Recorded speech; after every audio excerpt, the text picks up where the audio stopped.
For a long time, CNC machining workshops were seen as a man's world.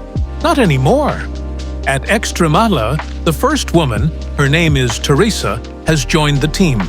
Teresa spent 25 years working at the former Vilnius Venta semiconductor factory.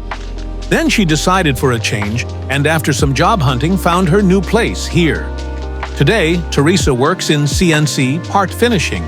She cleans parts, removes burrs, adds chamfers, and corrects the tiny details machines cannot complete perfectly. Her gentle hands are among the last to touch the part before it goes to measurement, quality control, and finally to the customer. Every day the parts are different.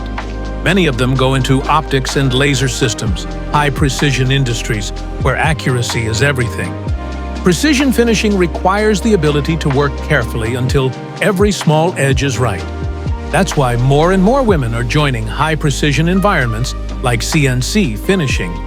Because excellence here depends on concentration and dedication, not gender. Teresa is a mother of 2 sons and a grandmother. She enjoys reading and traveling with her family. And at work, she enjoys a careful, detailed process of perfecting parts.